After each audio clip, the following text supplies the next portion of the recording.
பார்க்க போகிற சமையல் என்னென்னா ஒரு அருமையான சுவையில் குருமா தான் பார்க்க போகிறோம். அதாவது நூக்கல் குருமா எப்படி செய்யலாங்கிறத பார்க்கலாம். டேஸ்ட்டு பார்த்திங்கன்னா நல்லா அட்டகாசமாக இருக்கும். வாங்க எப்படி செய்யலாங்கிறத பார்க்கலாம். குருமாவுக்கு ஒரு தேங்காய் பேஸ்ட் ரெடி பண்ணிக்கிறேன். 1/4 மூடி துருவின தேங்காய், 6 முந்திரி பருப்பு, பெரிய முந்திரி பருப்பாக இருக்கிறதுனால 6 எடுத்திருக்கேன். நீங்கள் சின்னதாக இருந்தால் கொஞ்சம் ஒரு 10 எடுத்துக்கோங்க. ஒரு சின்னதாக ஒரு 3 துண்டு பட்டை எடுத்திருக்கேன். இது ரொம்ப லேசாக இருக்குது. கனமான பட்டையாக இருந்தால் கொஞ்சமாக ஒரு துண்டு எடுத்துக்கோங்க. ஒரு ஏலக்காய், 2 கிராம்பு, 1/4 டீஸ்பூன் மிளகு, 1 டீஸ்பூன் சோம்பு, 1/2 டீஸ்பூன் ஜீரகம், 1 டீஸ்பூன் கசகசா, இது கூடவே 3 பச்சை மிளகாய் சேர்த்துக்கலாம். இப்போ இது எல்லாத்தையுமே நல்லா நைஸாக அரைச்சிட்டு வந்துட்டு பார்க்கலாம். இப்போ ஒரு குக்கர் எடுத்துக்கலாம். இதில் ஒரு 3 டேபிள் ஸ்பூனுக்கு எண்ணெய் விட்டுக்கலாம். இதில் கொஞ்சமாக வாசனைக்காக நெய் சேர்த்துக்கலாம். எண்ணெய் சூடானதும் 1 டீஸ்பூன் ஜீரகம், கொஞ்சமாக அன்னாச்சி மூக்கு, ஒரு பிரியாணி இலை, கல்பாசி கொஞ்சமாக சேர்த்துக்கலாம். இது கூடவே புதினா இலை கொஞ்சமாக சேர்த்துக்கலாம். இப்போ இதில் நீளமாக நறுக்குனா வெங்காயம் சேர்த்துக்கலாம்.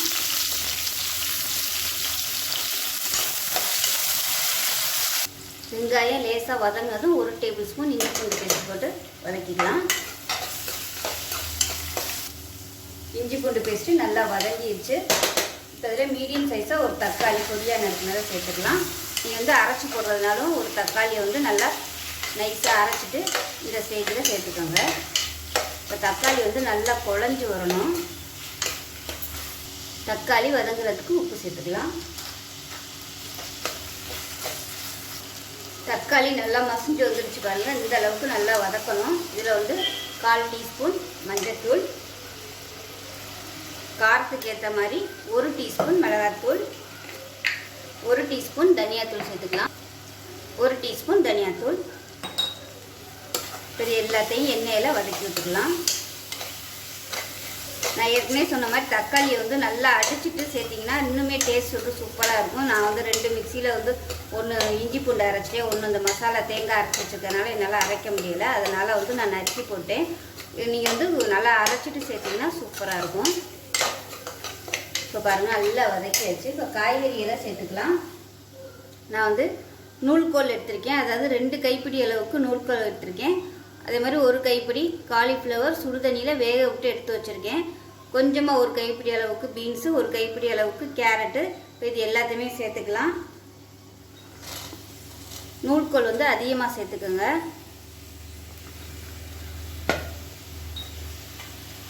இது எல்லாத்தையும் நல்லா வதக்கி விட்டுக்கலாம். தேங்காய் பேஸ்ட்டு அரைக்கையில் 2 சின்ன வெங்காயம் சேர்த்து அரைச்சிக்கோங்க. நான் சொல்ல மறந்துட்டேன். வெங்காயம் சேர்த்து அரைச்சிங்கன்னா உங்களுக்கு குருமா டேஸ்ட்டு சூப்பராக இருக்கும். நல்லா திக்னஸாகவும் இருக்கும். இப்போ பாருங்கள் நல்லா வதக்கியாச்சு. கொஞ்சம் எண்ணெய் விட்டு வரட்டும். இப்போ இது நல்லா வதங்கிட்டு இருக்கையிலே ஒரு 2 டேபிள் ஸ்பூன் நல்ல கெட்டியான தயிர் சேர்த்துக்கலாம். தயிர் சேர்த்து குருமா செஞ்சு பாருங்கள், நல்லாயிருக்கும். நம்ம அந்த புரோட்டா கடையில் சாப்பிட்ற மாதிரியே இருக்கும் டேஸ்ட்டு. தயிர் சேர்த்திங்கன்னா ஒரு தடவை தயிர் சேர்த்து செஞ்சு பாருங்கள். ஏன்னா நிறைய பேர் செய்ய மாட்டாங்க தயிர் சேர்த்தா டேஸ்ட் எப்படி இருக்குமோ அப்படின்னு. டேஸ்ட் நல்லா அட்டகாசமாக இருக்கும். ஒரு தடவை ட்ரை பண்ணிக்கிங்க. நீங்கள் எப்போயுமே குருமா வைக்கல தயிர் சேர்த்து தான் பண்ணுவீங்க. புளிப்பு இல்லாத தயிரை கொஞ்சமாக சேர்த்துக்கோங்க. இப்போ தயிர் சேர்த்துருக்கிறதுனால நல்லா வதங்கி எண்ணெய் பிரிஞ்சு வரட்டும். இப்போ காய்கறிக்கு தேவையான உப்பு சேர்த்துக்கலாம். இப்போ பாருங்கள் நல்லா எண்ணெய் விட ஆரம்பிச்சிருச்சு. இந்த ஸ்டேஜில் நம்ம தேங்காய் பேஸ்ட்டை சேர்த்துக்கலாம். இப்போ மிக்சியில் இருக்க தண்ணி கொஞ்சமாக சேர்க்குறேன். இது எல்லாத்தையும் நல்லா கலந்து விட்டுக்கலாம். கலந்து விட்டுட்டு எப்பயும் போல் குருமாக்கு தேவையான அளவுக்கு தண்ணி சேர்க்கலாம். நான் சுடுதண்ணி சேர்க்குறேன். இட்லி தோசைக்குனா கொஞ்சம் தண்ணியாக வச்சுக்கோங்க, சப்பாத்திக்குனா கொஞ்சம் கெட்டியாக வச்சுக்கோங்க. இப்போ இதில் உப்பெல்லாம் செக் பண்ணி பார்த்துட்டு உப்பு பத்தலைன்னா சேர்த்துக்கலாம். நான் இன்னும் கொஞ்சம் தண்ணி சேர்க்குறேன். எல்லாம் கலந்து விட்டுட்டு கொத்தமல்லி எல்லாம் சேர்த்துக்கலாம். சேர்த்துட்டு மூடி வச்சிடலாம். இப்போ லாஸ்ட்டாக நெய் சேர்த்துக்கலாம். நான் கொஞ்சோண்டு மிச்சம் இருக்கிறதுனால சேர்க்குறேன். இல்லைன்னா விட்டுருங்க, நீங்கள் ஊற்றணும்னு அவசியம் இல்லை. இப்போ மூடி வச்சிடலாம். மூடி வச்சுட்டு நல்லா ஒரு 3 விசில் விட்டுட்டு ஸ்டீம் போனதுக்கப்புறம் பார்க்கலாம். இப்போ 3 விசில் விட்டு நல்லா ஸ்டீம் போயிடுச்சு. எப்படி இருக்குன்னு பார்க்கலாம். பாருங்கள் குருமா நல்லா சூப்பராக வந்துருச்சு. நல்லா பார்க்குறதுக்கே நல்லா அருமையாக இருக்குது. பாருங்கள் நம்ம ஹோட்டல்லாம் இந்த மாதிரி தான் இருக்கும் பார்க்குறதுக்கு டெக்ஸ்சர் அந்த மாதிரி இருக்குது. டேஸ்ட்டுமே பார்த்திங்கன்னா நல்லாயிருக்கும். ஒரு மட்டன் சிக்கன் குழம்பு வச்சா எப்படி இருக்குமோ அந்த மாதிரி வாசனையாக இருக்குது. சப்பாத்தி பூரிக்கெலாம் கூட இது மாதிரி செஞ்சிங்கன்னா அவ்வளோ அருமையாக இருக்கும். நூக்கல் பார்த்திங்கன்னா உடம்புக்கு ரொம்பவும் நல்லது. சுகர் பேஷண்ட்டாக இருக்கிறவங்க அதிகமாக எடுத்துக்கிட்டிங்கன்னா உடம்புக்கு ரொம்பவே நல்லது. அவ்வளோதான், சூப்பராக ரெடி ஆயிடுச்சு. இப்போ தோசை ஊற்றிடலாம்.